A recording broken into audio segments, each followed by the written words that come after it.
중국 입장에서도 테슬라의 기술을 배우고 싶은 거예요. 제가 운전하고 있는 차량에도 자율주행, 로보택시와 똑같은 기술이 들어갈 수 있는 시대까지 가기에는 아직은 실험 단계에 있다고 볼 수가 있고, 이런 부분에서는 테슬라가 좀 더 앞서 있습니다. 그래서 로보택시에서 분명하게 안정성들이 이루어지고 있다라는 사회적 지표들이 나와줘야 되는 거거든요. 대단히 상징적인 의미로서 사회에 작동할 가능성이 높고, 실질적인 AI 실적은 발생할 가능성이 좀 높다라고 해석을 하고 있습니다.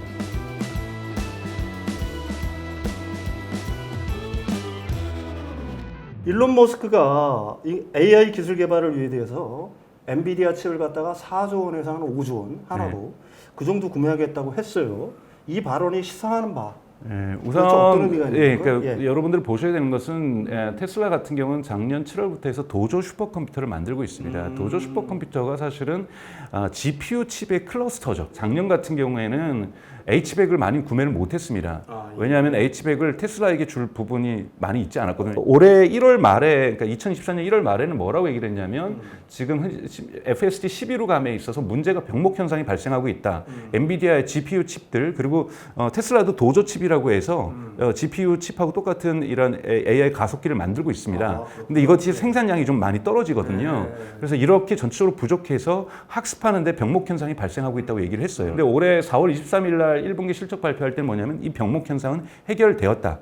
하지만 앞으로도 계속해서 만들어야 되는 것들이 앞으로 이제 나올 수 있는 옵티머스도 GPU를 필요로 하고 있고요. 계속해서 로보택시 부분도 이제 중국 공장으로 중국 시장으로 확대한다든지 FSD에 GPU가 계속해서 필요하게 돼 있습니다. 그래서 올해 10월에 도조 슈퍼컴퓨터가 완성이 됩니다. 그래서 올해 10월까지는 GPU 칩이 테슬라 입장에서는 굉장히 많이 필요한 상황이라고 볼 수 있고요. 빨간불에는 자동차가 멈추고 파란불에는 자동차가 가고 앞차와의 거리를 얼마를 유지한다는 것을 인간이 규칙으로 입력을 했었는데, 이제는 FSD 하드웨어가 부착되어 있는 테슬라 차량에서 나오는 그 수많은 동영상, 8개 카메라가 계속해서 찍어대고 있죠. 이걸 가지고 학습을 통해서 이 데이터를 통해서 규칙을 만드는 방식으로 바뀌었거든요. 텍스트 데이터도 아닙니다. 이 동영상 데이터를 학습을 해야 되다 보니까 이 부분에서 아무래도 GPU가 어마어마하게 필요로 하다라고 볼 수가 있습니다. 그래서 테슬라에게는 GPU가 사실 어느 기업보다도 많이 필요하고, GPU의 성능에 따라서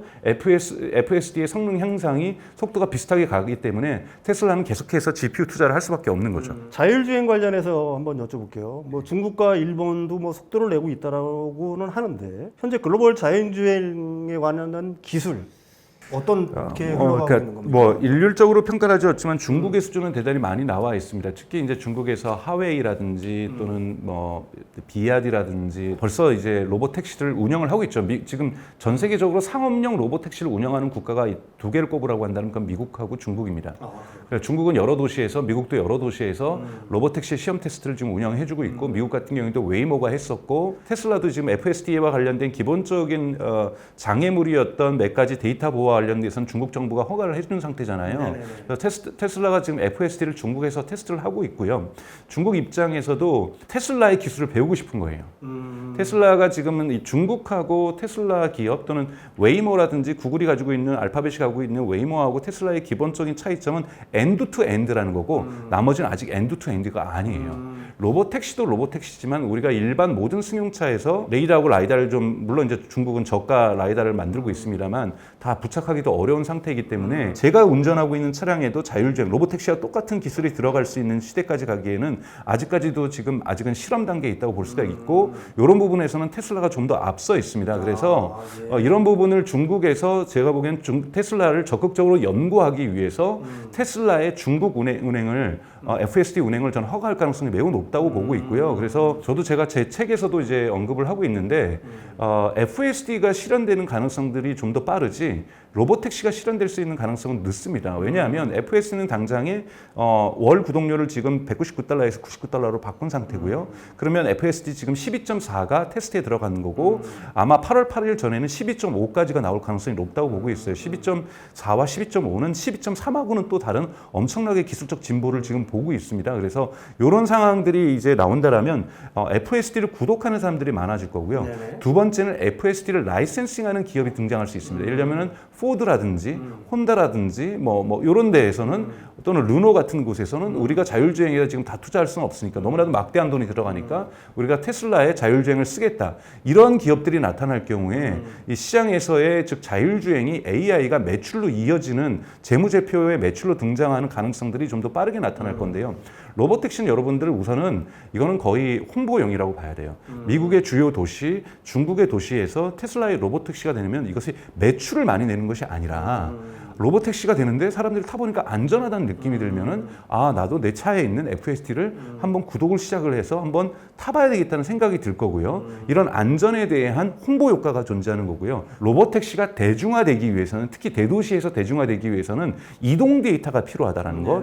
그렇기 때문에 로보택시가 상용화되기 위해서는 시간이 걸린다. 시정부와 각 국가 연방정부의 주정부의 허가도 필요하거든요. 이 허가가 필요할 때까지도 안전도 테스트를 하기에는 시간이 한 달 만에 안전 테스트 절대 안 해줄 겁니다. 최소한 1년에서 2년은 걸릴 거거든요. 그러니까 이러다 보니까 로보택시가 당장 현금을 테슬라에다가 선물해 주기에는 시간이 오래 걸릴 거라는 투자사들이라든지 뭐 전문 투자자들이라든지 언론에서 지금 분석을 하고 있는데 저는 맞다고 봐요. 근데 처음부터 그걸 기대했으면 안 됐다라는 거고 문제는 로보택시만 존재하는 것이 아니라 테슬라는 FSD 즉 개인 차량에다 부착할 수 있는 FSD가 있기 때문에 이 두 개가 같이 병행하면서 사회적으로 안전하다라는 이러한 분위기. 왜냐하면 아무리 FSD가 좋아져도 여기다가 내 아들과 딸들을 어린아이를 뒤에다 동승해서 같이 태운다는 건 대단히 어려운 결정이거든요. 이런 결정까지 가기 위해서는 내 차에서의 안정성 테스트보다는 로보택시에서 분명하게 안정성들이 이루어지고 있다라는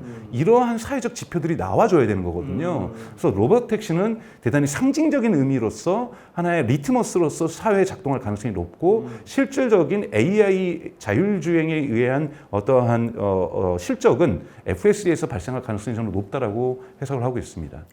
알겠습니다. 마지막으로 앞으로 글로벌 AI 경쟁의 향방, 그다음에 구독자분들이 지켜봐야 할 포인트가 있다면? 네, 올해 이제 4월부터 나오고 있는 건 이제 슈퍼사이클에 대한 논쟁이 있습니다. 그러니까 경제학자들 중심으로 해서 슈퍼사이클이라는 건 우리가 이제 경제가 호황기가 있고 있으면 불황기가 있고 이 호황기의 시간이 대단히 10년, 20년 단위로 늘어나는 것을 슈퍼사이클이라고 얘기를 하거든요. 이것이 이제 전쟁 이후에 미국과 유럽에서 이제 발생했던 것이 이러한 전후복구의 어떤 호황기를 타서 슈퍼사이클이 발생을 했던 거고요. 그런 부분에서 지금 AI와 관련된 슈퍼사이클이 발생할 수 있다는 얘기를 하고 있어요. 이제 이러한 슈퍼사이클이 발생한다는 것은 AI가 단순하게 챗 GPT라든지 클로드라든지 제미나이라든지 이러한 챗봇 형태로만 남아있는 것이 아니라 우리의 은행 업무를 바꾸고 법률 서비스를 바꾸고 행정 서비스를 바꾸고 다양한 어떤 서비스들을 바꾸게 되는 것. 이번에 애플 AI에서 저는 가장 놀라웠던 기능은 뭐냐면 엄마가 오늘 저녁 10시에 비행기 공항에 도착하는데 내가 늦지 않고 출발하려면 몇 시에 출발해야 돼? 라고 물을 때 답변을 한다는 거예요.